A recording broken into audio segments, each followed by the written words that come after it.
Hey guys, we're going to start 13.2 angles and angle measures. It's going to take us 2 videos to cover everything that I need to cover in this lesson, but this is probably the very beginning of the unit circle. And don't worry, I'm going to break it down. It is going to be fine. We're going to take a lot of time on covering the next couple of lessons since I'm doing it by video and help class by Zoom.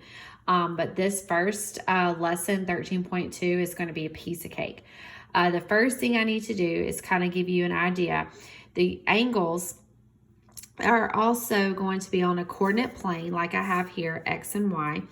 And here's 0. Everything with the unit circle is between 1 and -1 on the X and Y axis. That's why it's called unit, 1 unit of a circle, and it goes all the way around, complete 360 degrees. So right here is 0 degrees, 90 degrees, because if you notice that forms a right angle, 180 degrees forms a straight line, and then I have 270 and then 360, making it one complete circle. Okay, now one thing that you need to know as an angle, because there are angles and degrees in between 0 and 360 degrees. So my first ray that forms my angle right here, I'm going to try to write in red, is going to be known as your initial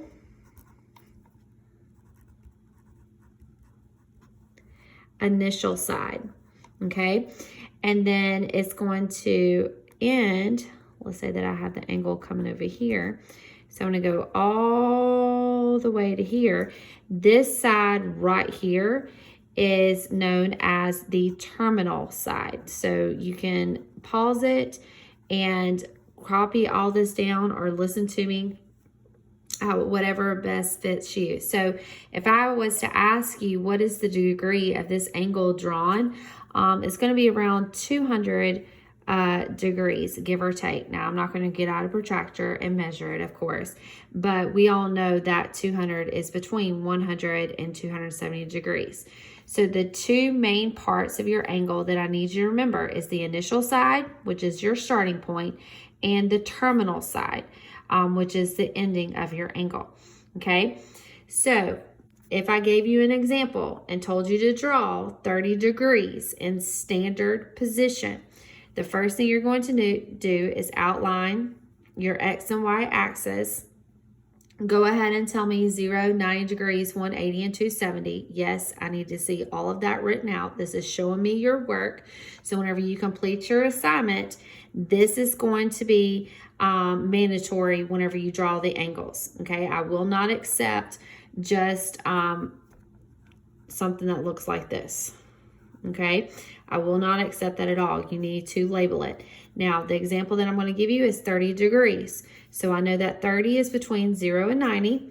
So I'm going to draw the angle here, and I'm simply going to put 30 degrees, and that's it. You draw the angle, draw my little arrow indicating that it starts at 0 to 30, and that is it. That is your work shown for that. You're going to have some problems that show that. Okay, so another example, draw an angle in standard position. These are going to be some examples that you're going to have to do for homework assignments and for assessments. So 215 degrees. See how I've labeled X, Y, and 0, 90 degrees, 180, and 270. I'm going to start at 0, 215 degrees. It's right about there. Then I'm going to draw out the angle, and I'm going to label it 215 degrees. Boom. All right, there's example 1A. All right, now this one says -40 degrees. So I'm starting at 0, and I'm going to go clockwise. Other ones I think I go counterclockwise. Here I'm going to go clockwise. Notice how I labeled my X and Y axis. Oops, I forgot X and Y. So I'm going to start at 0. And because it's -40, I'm going to go between 0 and -90. So here is -40 degrees. There's my work shown. Okay. Now, coterminal angles are 2 or more angles in standard position with the same terminal side. Okay, what do I mean by that? Here's an example. 60 degrees and 420 is what we call coterminal. Okay, that means that they're in the same position. All right, if I was to draw 60 degrees, we all know that it's right about here, 60 degrees. Okay, now with circles, we can continue going around and around and around infinite number of times. So 420 would be all the way to 360, and I go 60 more times, and that's 420. So 60 degrees and 420 are in the same location, just that 420 I went around the circle one time. Okay, so that means that you can have infinite number of positive, and I can have negative coterminal angles. So how do I get that? So we can have positive and negative coterminal angles. Okay. All right. To get the positives, we're going to add 360 to my angles. Notice over here, I added 360 to 60 and I got 420. Okay. Or I'm going to subtract 360. Okay. To get my negative coterminal angles. All right, so for an example, this is what you're going to have to do. 120 degrees. My positive coterminal angle, I'm simply going to add 360 to it. Well, 120 plus 360 gives me, that's right, 480 degrees. There's my positive coterminal angle. Okay. Now, if I ask for the negative coterminal angle, I have 120 degrees minus 360. That's going to give me negative 240 degrees. There's my negative coterminal. Okay. So these are going to be some problems that you're going to have to do on your assignments and assessments. So you're going to have to draw an angle in standard position.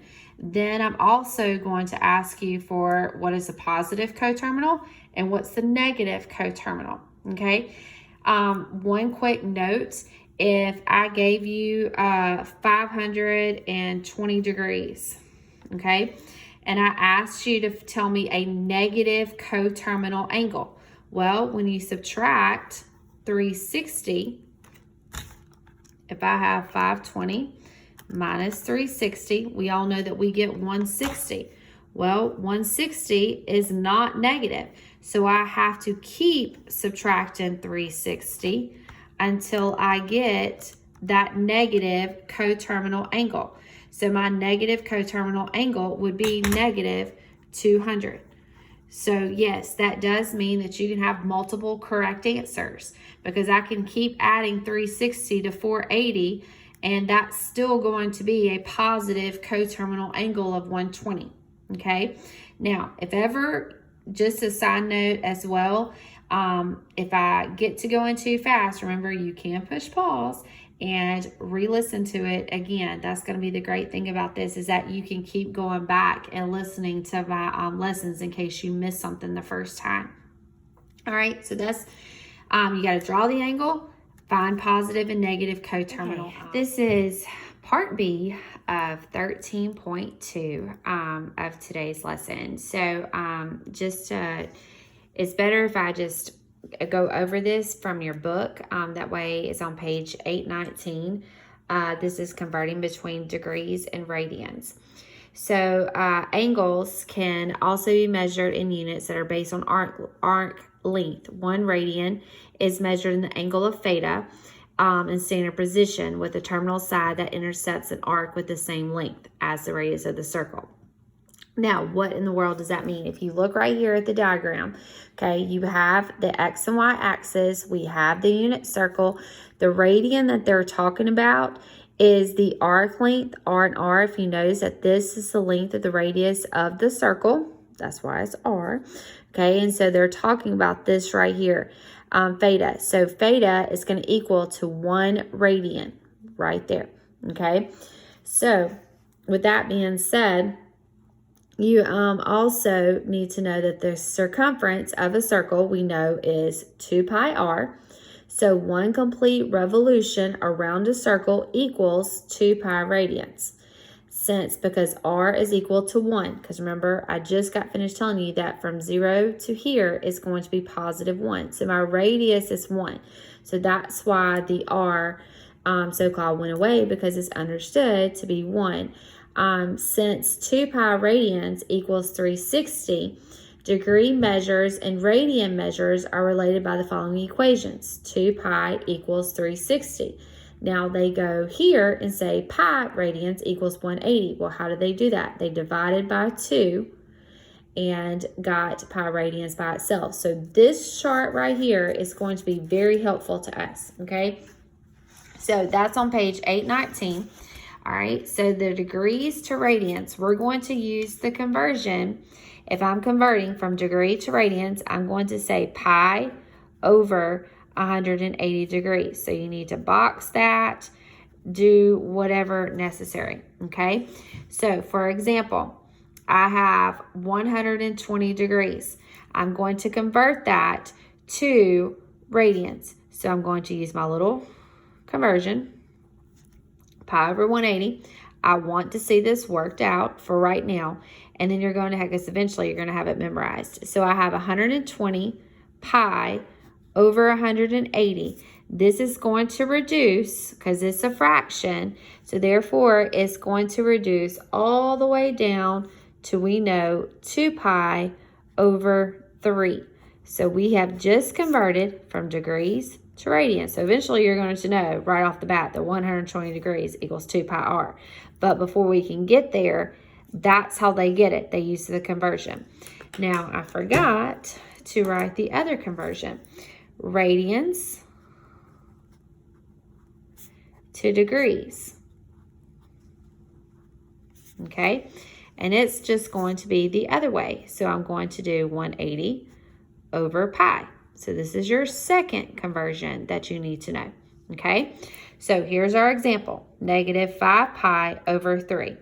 Give you a second, write that down. I'm going to use my conversion, 180 over pi, because we're going from radians to degrees. This is, I'm multiplying, so my pi's cancel. 3 will go into 180, I believe 60 times. So negative 5 times 60 is negative 300 degrees. That's how we get our answer, okay? All right, now these are the problems that you're going to be expected to be able to do. First, you're going to have to convert to degrees and radians. Second, whatever you convert to, you're going to give me the positive coterminal angle and then the negative coterminal angle. So here's what I'm talking about. First, we have 210 degrees. I'm going to convert that to radians because it's in degrees. So I'm going to have pi over 180, put 210 pi over 180, make it a fraction, and that's going to reduce to 7 pi over 6. That's A. I converted it.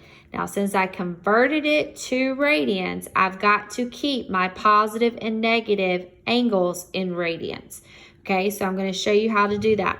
So because we're dealing with pi, and we know that to find a positive coterminal, we got to add 360 degrees. Well, 360 degrees we just talked about was equal to 2 pi. So I have 7 pi over 6, and I'm going to add plus 12 pi over 6. Now, how in the world did I get 12 pi over 6? 12 pi over 6 is equal to 2 pi, which is 360 degrees. You need to remember that. And so because I'm dealing with fractions, I got to have a common denominator. So 7 plus 12 is 19 pi over 6. So there's my positive coterminal angle, okay? Now to find my negative coterminal angle, I'm going to take 7 pi over 6 minus 12 pi over 6. 7 minus 12 is going to be negative 5 pi over 6. There's my negative coterminal. So I have my degrees converted to radians, then I have my positive coterminal angle, and then I have my negative coterminal angle, A, B, C. Those are your three answers that I get from 210 degrees. All right, example 3. I'm giving you the angle in radians, so we're going to convert that to degrees. Now this one's a whole lot easier. So I'm going to have 180 over pi. My pi's cancel. 6 will go into 180, I believe 30 times. So 30 degrees is my answer for A. Now, to find positive coterminal, I simply just add 360 degrees. Well, that's going to give me 390 degrees. There's B. Okay. Then for C, I'm going to simply just subtract 360 degrees, which will give me negative 330 degrees. Okay, so I have A, B, and C. Converting from radians to degrees. Then I have positive coterminal and then negative coterminal. All right, last one. I wanted to do another one where we're converting from degrees to radians in case you got a little lost up here. Okay, so the first thing we're going to do is we're going to use our conversion. So I have negative 1 pi over 180. Sorry, forgot about that. So that's going to give me, let me just start over. Negative, that's just a blooper right there, sorry. We're going to say oops for that, my bad. All right, negative 130 pi over 180. Now, this is going to be an ugly fraction, and it's going to be okay because we can handle it. So my zeros are going to cancel. So that's going to give me negative 13 pi over 18. There's my answer for A. Okay? Now, to find the positive coterminal angle, I have negative 13 pi over 18 plus, now I've got to add 2 pi. I like to put 2 pi over here, but my denominator is 18. So that means I've got to add 36 pi over 18 because 36 divided by 18 is 2. So this is the same thing. So negative 13 plus 36 is 23 pi over 18. There's my positive coterminal. All right. And then for C, I have negative 13 pi. I'm running out of room here. Negative 13 pi over 18 minus 36 pi over 18. Same sign, so I add them. So I have negative 49 pi over 18. And there's C. Okay, so in your assignment, there's going to be some that we're going to, I'm going to leave specific instructions that once you convert to either degrees or radians, you're going to need to find the positive and coterminal angles in that. So your assignment is going to be a little bit different than what the book actually says. So please read that assignment. Both these videos is part 1 of 13.2. We haven't even gotten to the part B yet. So good luck on that, and I will talk to you later. Bye.